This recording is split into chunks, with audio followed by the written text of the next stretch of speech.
for you this lesson from Unity of the Keys Spiritual Center.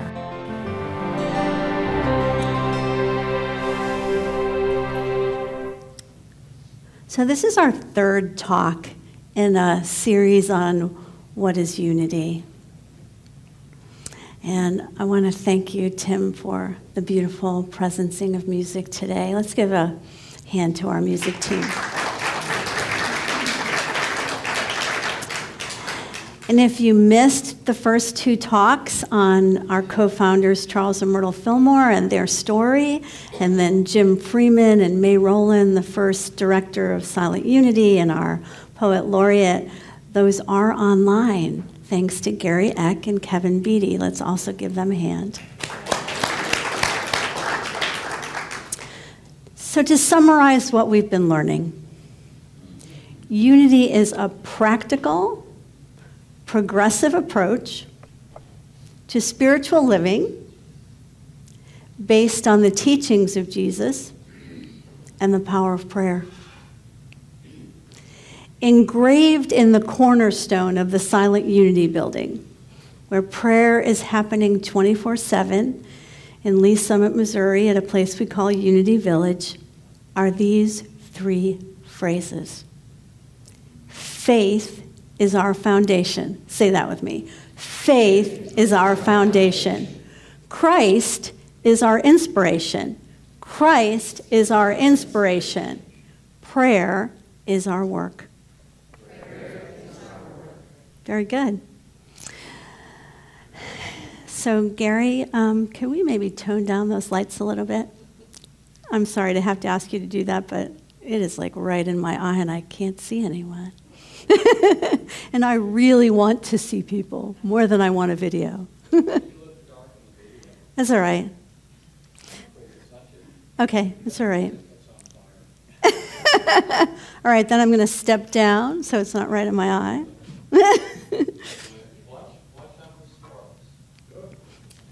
Thank you. I appreciate that. I like it down here anyway. It's better for me. I can see you right there.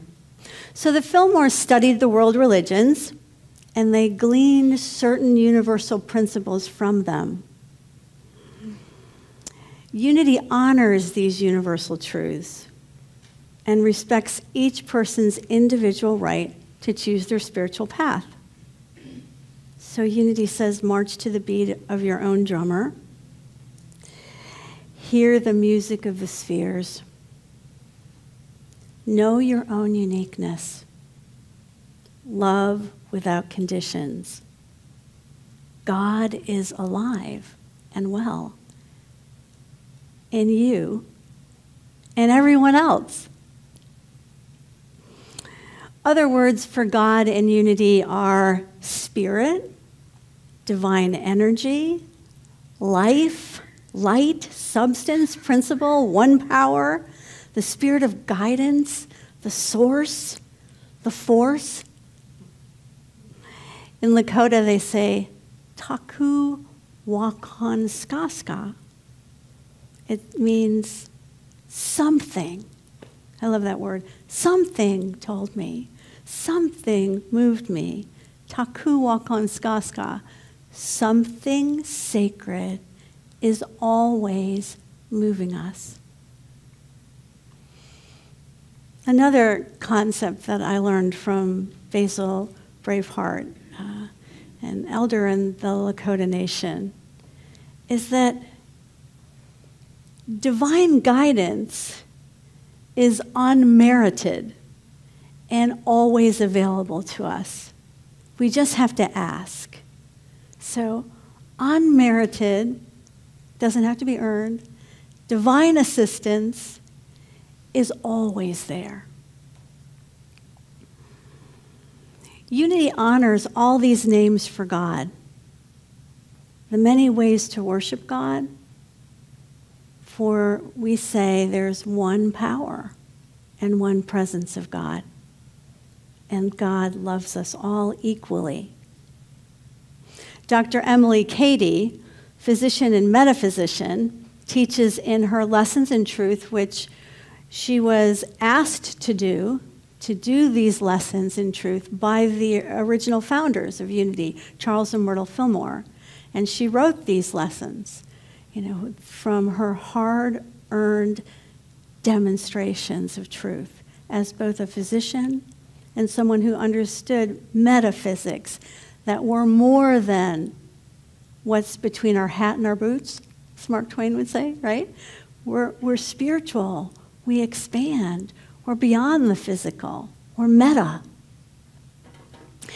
She said in Lessons in Truth, God is not a person, and God is no respecter of persons. And I love those two phrases because there's no partiality in God. No soul will be left behind. All people are created with sacred worth. In one of the children's books that I love, God is the great equalizer. That's what they call God in this children's book, the great equalizer.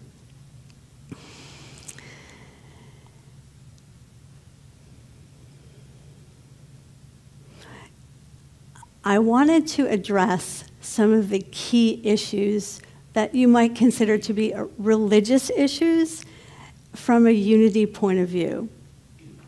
And so I would like to tell you, I'll relax, that unity does not see God as a person sitting on a cloud, taking notes on your sins. Unity believes, if I can say that, because unity isn't something that is on the level of belief, I don't think.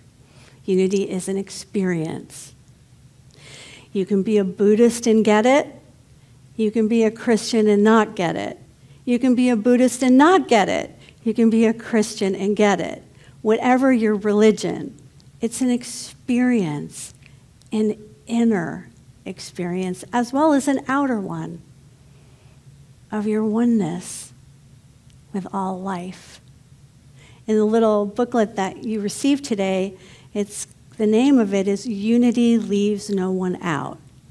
And it's my favorite booklet about what unity means, written by our poet laureate, James Dillard Freeman.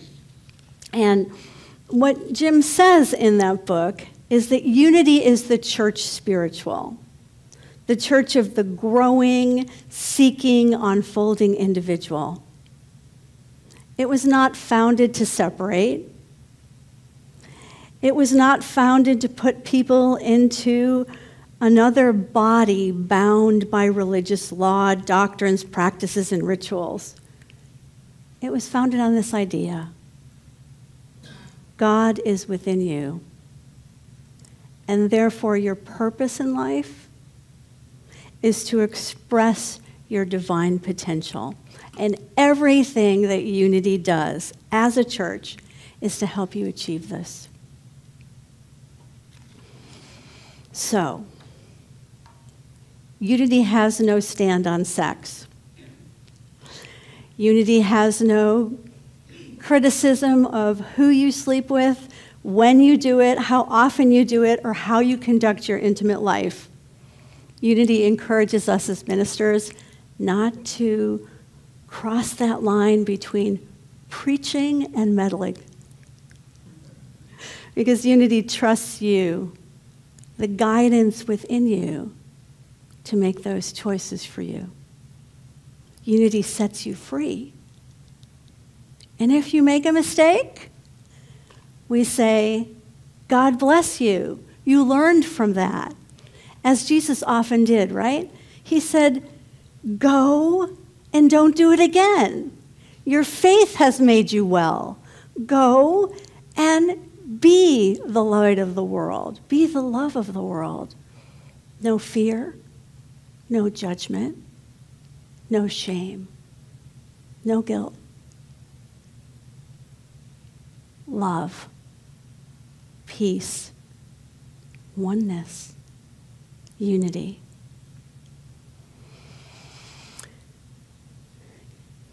Jesus was not a Christian. He was a Jew. And I don't think he ever expressed a desire to found a new religion.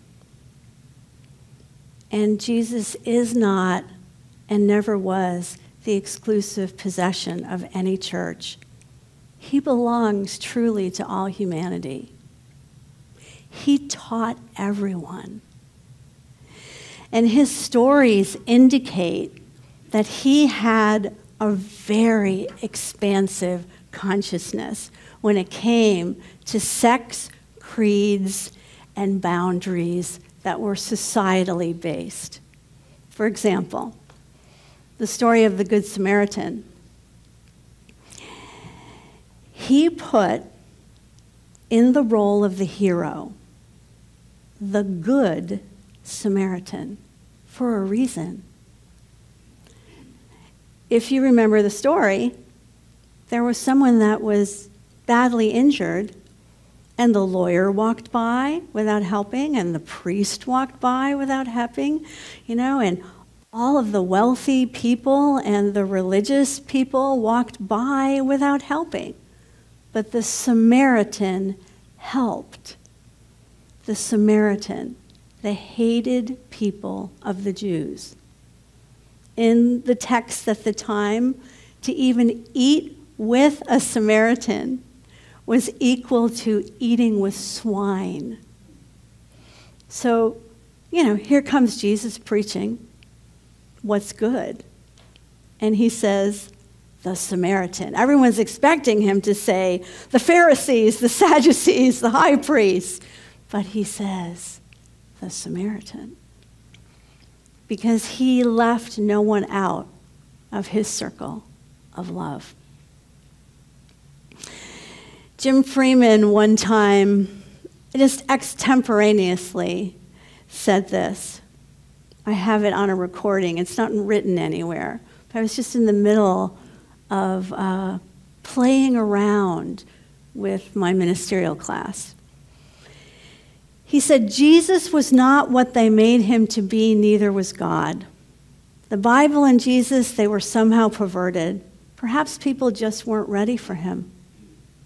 They turned both Jesus and God into an ugly judge. How could they think of Jesus in that light? That cruel and gloomy God, Jim said, of the Old Testament, when Jesus said, don't judge, you'll be judged by your judgments. And Jim said, I've come to love Jesus. I used to think he didn't even exist, that the whole thing was made up. But I've come to love what he stands for. And then he went on to say something that some of you may also understand, that through these scriptures that were buried, like the Nag Hammadi scrolls and the Dead Sea Scrolls and scrolls in China that we call the Jesus Sutras, that date back to when Jesus was alive or the 1st century. Through those scrolls that were hidden, we've come to see a much more diversified, much more expansive picture of Jesus and the followers of Jesus. And it's very interesting because you may know or not that there's historical evidence of these councils that met to decide what went into the Bible. And they literally went to fisticuffs over it, literally punched each other out over what they believed to be what they wanted to be in the Bible. Thousands and thousands of years ago. And people are still taking that literally, right? And with a vengeance sometimes. And so I think unity is an antidote to that. Because unity says, okay, think what you think, believe what you believe. But there's a deeper meaning beyond the literal, beyond the word. Not everybody can understand that because not everybody actually has an analytical mind. Some people in our country never really achieve what's called formal operations in a cognitive term, the ability to think in a way that is pictorial, that is imaginative, that is creative, that's not concrete. In China and in other Asian countries where they think this way and teach this way from birth, their kids achieve formal operations at about 9. Some of our kids don't achieve formal operations in college. Because you have to have a certain kind of discursive, a certain kind of what if, a certain kind of way of thinking to get metaphysics, to get metaphysical. You have to be a person that can think literally outside the box, or on literally outside the box. But more importantly than the intellectual aspect of the Bible is the sweetness and the incredible love of the message. And so Reverend Jim Rosemergy, some of you may know him, expresses his understanding of unity this way. He says, 3 lines. Our God is love. Repeat after me. Our God is love. Our race is human. Our race is human. Our religion is faith. Our religion is faith. Jesus saw the divine potential in each person so intensely and with such clarity that he continues to inspire awakenings thousands of years later just by his words and his actions and who he represents. His goal was to help us to get in touch with this potential within us and to make that breakthrough. Let's say this again. Our God is love. Our race is human. Our religion is faith. And we're here to love one another, affirm each other's gifts, see each other's strengths, and be a stand for unity.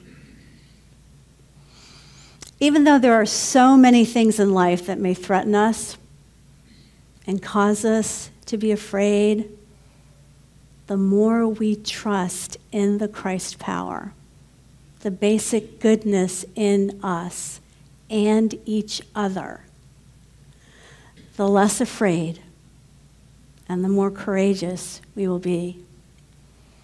When I was young and I was going through a dark night of the soul, and I found unity. I was the clinical director for the child protection team. I was waking up at night screaming, angry at God, because I was seeing hundreds of faces of the most heinous crimes against children. I had been asked to help to open up child protection teams in the 5 northern counties north of Palm Beach. And it was psychically devastating. At the time, I didn't understand secondary trauma. I understand it now. Those images get in, and they affect us on a very deep level. And when I came to Unity, this one phrase meant so much to me. I had never heard it until then, and I prayed with that so that it became a part of me. Nothing can disturb the calm peace of my soul because God in me is stronger than anything. Let's say that together. Nothing can disturb the calm peace of my soul because God in me is stronger than anything. Never underestimate the power of human goodness, human compassion, human love and understanding to overcome violence, hatred, prejudice, or any evil.